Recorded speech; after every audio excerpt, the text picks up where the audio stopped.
So the Gospels all tell these two stories that I just read differently, but the overall witness is consistent. Jesus was rejected in his hometown. Mark doesn't tell us what it is that Jesus preaches, just that the crowd is astounded. So for Mark, it's not about the message here, it's the messenger himself who is not received. The crowd's astonishment quickly turns sour when they start to ask, essentially, who does this guy think he is? On a very human level, this response makes sense to me. People can be pretty crummy about one of their own rising to power or success or prominence. It's not right, but it's something that plays out again and again among people and groups. We get set ideas about people's role or their potential. We fall into comfortable patterns of life together. And we flat don't like it when someone bucks the system.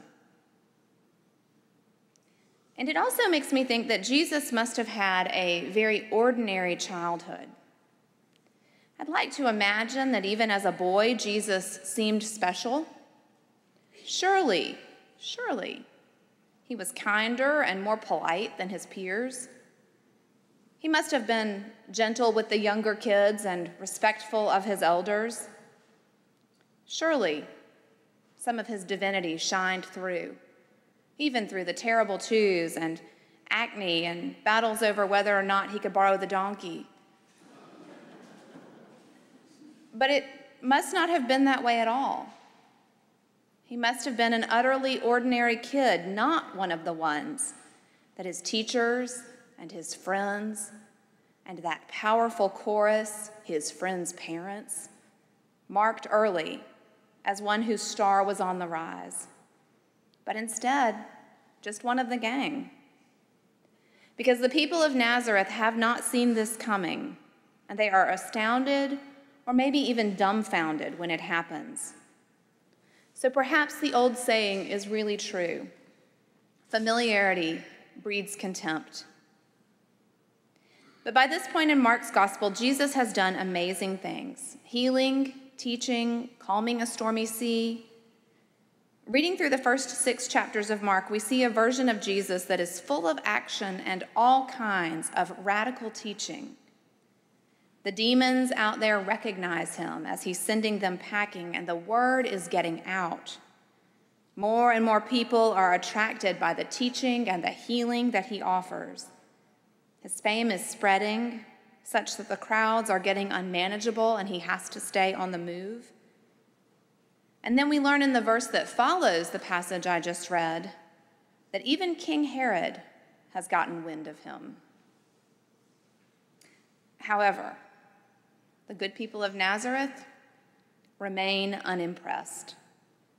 To them, he's still the kid who wet his pants in the 2nd grade, or the kid nobody thought would amount to much. Something like that. One of the lines that jumps out in the passage is, "And he could do no deed of power there." Now that line bothers those of us who have a high view of the power and sovereignty of God, doesn't it? I know I've preached many times, and I still believe that the will of God will be with us or without us. But Jesus here does not force anything on anyone.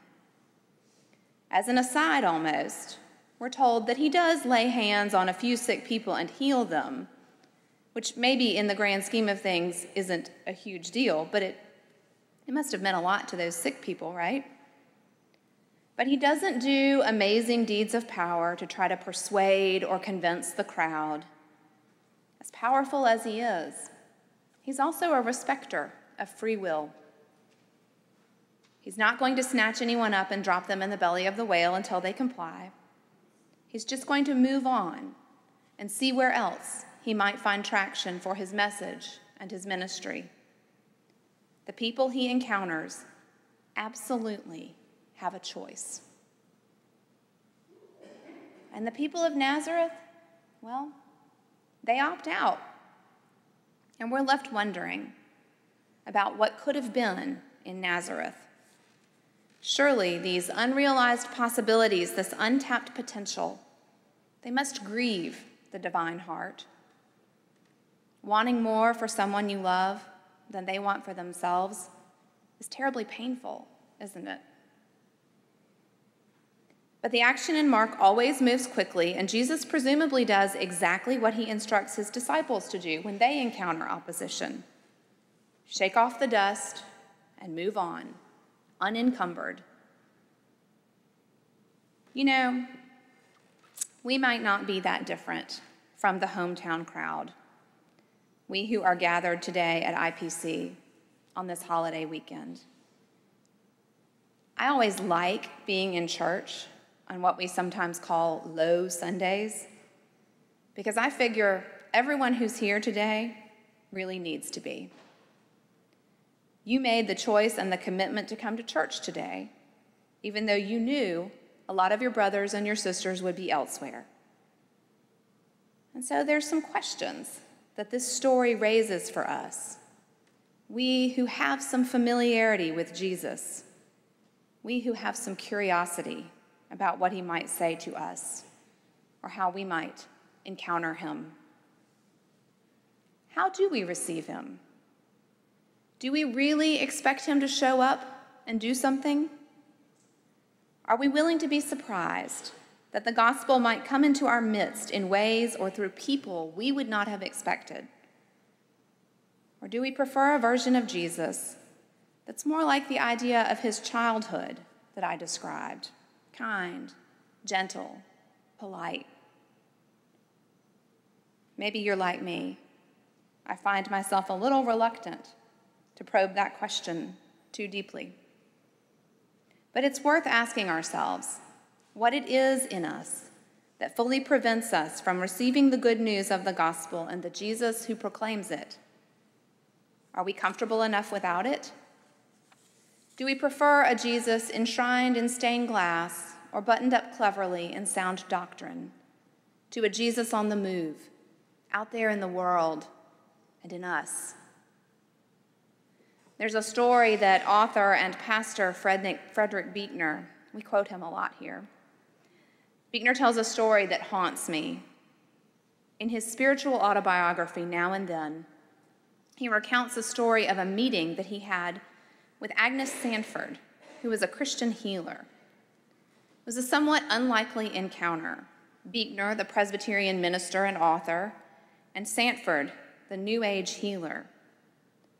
But he says he encountered in her what he considers to be the genuine article, a woman of deep faith and confidence in the power of prayer and the power of God.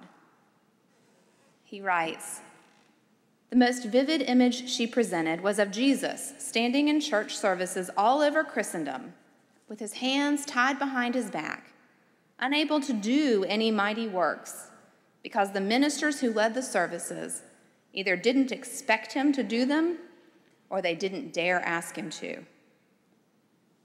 Then Buechner goes on to say, "I recognized immediately my own kinship with those ministers." Ouch. A good many of us were involved a couple of weeks ago with our Vacation Bible School here at the church for our younger kids. The theme of the week was G-force, which is an impossible concept to explain to preschoolers, and probably to me. But the tagline was, God is on the move. Every day we had different Bible stories to frame the day, and they were all action stories. Moses leading the people out of Egypt. Friends lowering a sick friend through a roof to get him in front of Jesus to be healed. The women on Easter morning running from the tomb to tell the good news. All of the stories had action and movement to them, which made them a lot of fun to do with the kids. But the best part was that each story has elements of surprise. God using ordinary people to do extraordinary and unexpected things. The kids really seem to get this. They haven't unlearned yet their sense of amazing possibility. I hope they never do. Maybe they can help us reclaim some of ours. The Sunday before we welcome a new pastor to the IPC pulpit for what we hope will be an exciting and faithful season in the life of this congregation, seems like as good a time as any to really examine ourselves. I want to be careful how I set this up, because Bill Carl has many gifts, but he's clear, and we should be too, that he is not Jesus. But his coming marks the beginning of a new set of possibilities in our life together. Are we open to encountering Jesus in a new way? Are we open to being surprised for the sake of the gospel? Are we willing to say that the Jesus with whom we are most familiar might not be the full picture? Again, I hope we are. Because what would it look like for us to be a people who really are open to receiving Jesus and even the crazy band of disciples he brings with him? What would it be like if we could be a people not just drawn to a Jesus who makes us feel better, but to a Jesus who is truly coming to redeem the world? Y'all, I hope we get to find out. To God be the glory. Amen.